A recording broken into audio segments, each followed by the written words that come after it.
Oke guys, ketemu lagi di channel saya. Kali ini kita akan membahas tentang panen rampas, karena akhir-akhir ini sangat banyak yang membicarakan tentang hal ini. Banyak yang beredar di grup-grup perwaletan, apakah panen rampas ini efektif untuk pengambilan sarang pada gedung walet kita. Nah, di video ini kita akan bahas topik ini guys, karena banyak petani walet yang baru sangat bingung ya guys, haruskah dilakukan panen rampas atau tidak. Dan banyak pula yang beranggapan tentang panen rampas ini, jika dia melakukan panen rampas maka walet akan membuat sarang yang baru lagi. Dan kedua, ada yang beranggapan bahwa percuma tunggu sampai anakannya menetas baru melakukan panen rampas, karena menurutnya anakan yang besar itu akan kabur juga dari gedung waletnya.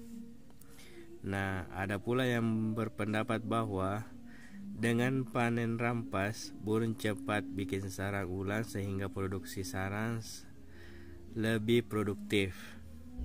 Dan ada juga yang berpendapat bahwa dengan panen rampas kualitas sarang burung lebih bagus dan bersih, karena kotoran anakan pada saat menetas itu tidak mengotori lagi sarang, sehingga harga jual sarang lebih tinggi. Nah, mari kita bahas lebih lanjut tentang panen rampas ini. Sebenarnya cara panen yang benar itu yaitu panen selektif ya, bukan panen rampas.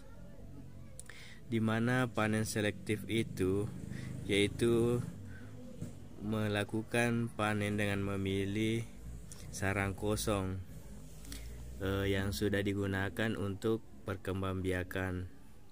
Sarang yang belum ada atau sudah ada telurnya jangan dipanen dulu, apalagi sarang yang masih ada anak waletnya.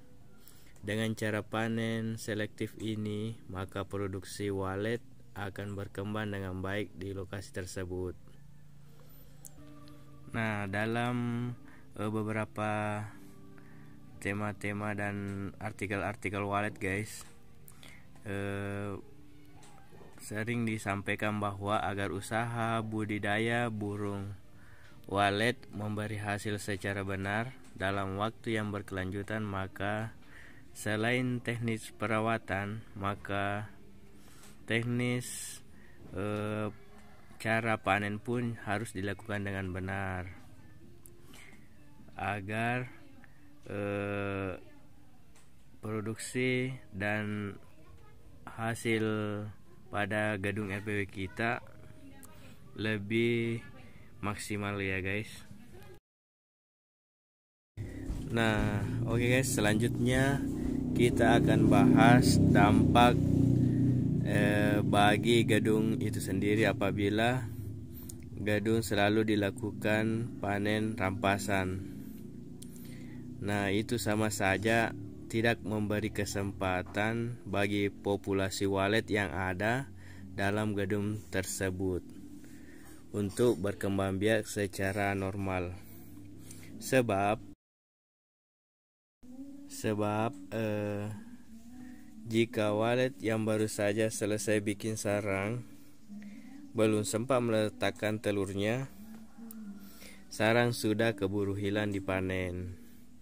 Selanjutnya ada juga pemilik gedung yang memberi toleransi waktu guys, yaitu walet biar bertelur 2 butir dulu baru dipanen sarangnya.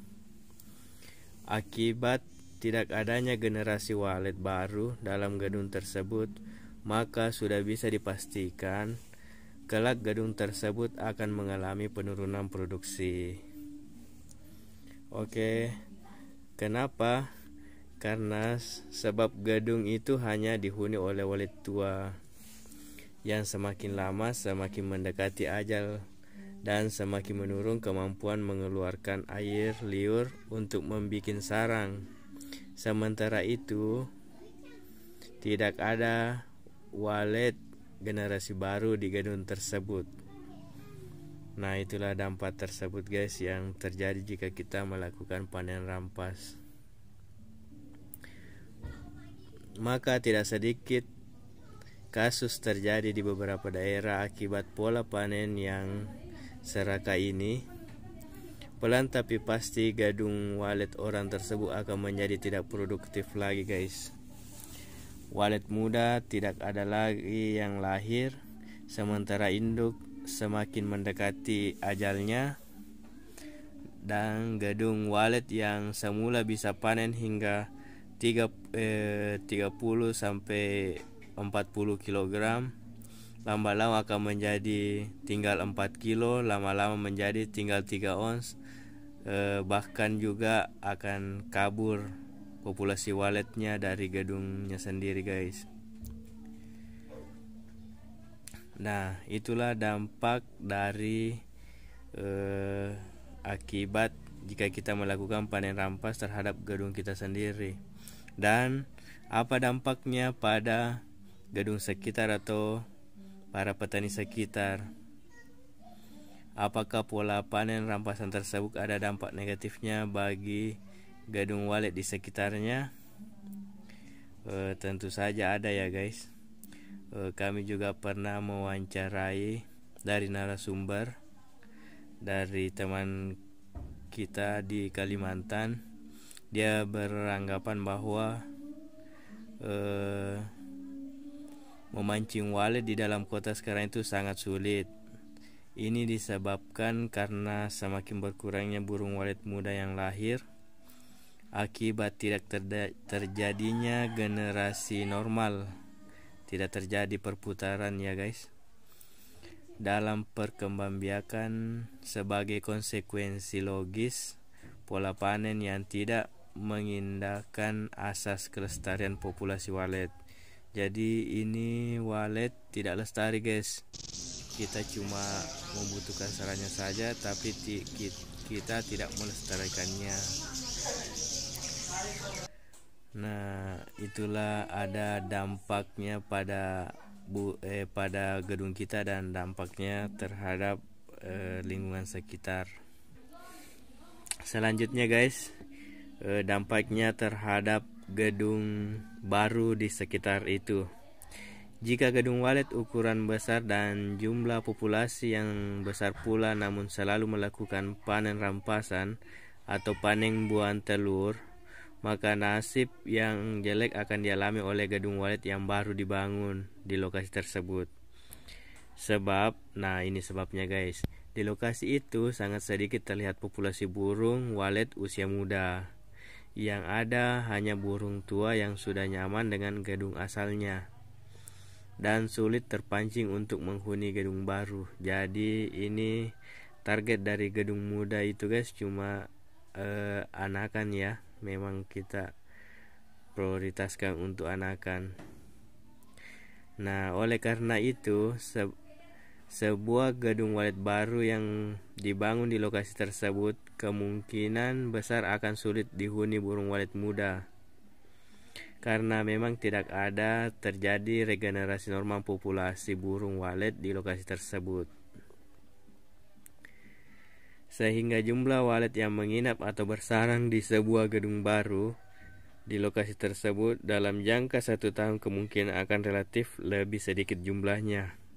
Dimana lagi ada pertambahan gedung-gedung baru, ditambah lagi populasinya yang kita batasi. Jadi itulah dampak-dampak negatif pada panen rampasan ya guys.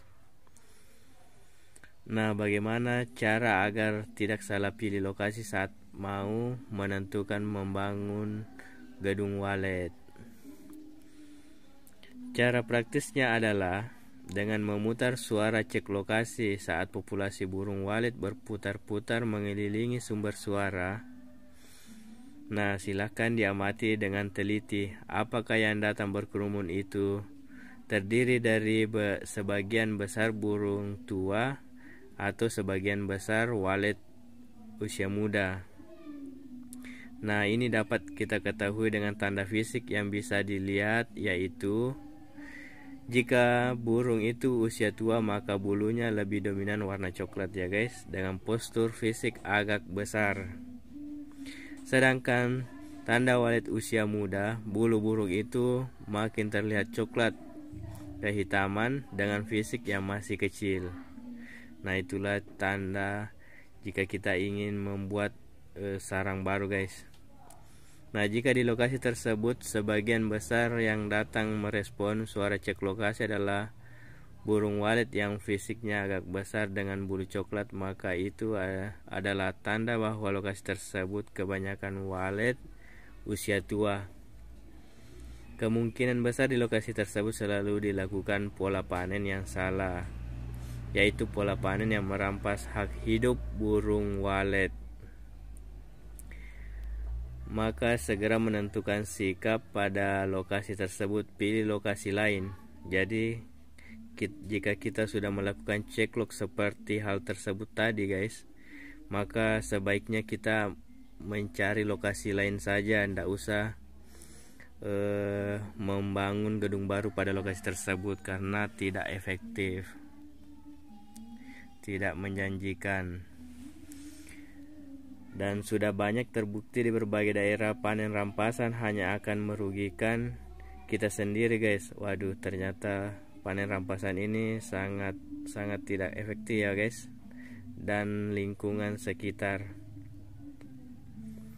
Maka dari itu mari kita lakukan cara panen secara benar agar ke depan selalu memperoleh berkah keuntungan ekonomi dari budidaya burung walet ini. Nah, begitulah guys, kita harus sama-sama menjaga kelestariannya agar kebaikannya berdampak pada diri kita sendiri dan gedung tetangga juga, sehingga produksi pada gedung kita lebih efektif. Itulah tadi dampaknya dan manfaatnya ya guys, manfaat dari panen selektif dan dampak dari panen rampasan. Semoga bermanfaat tentang sharing-sharing tentang pengetahuan saya. Silahkan komen pada kolom komentar tentang pendapat Anda.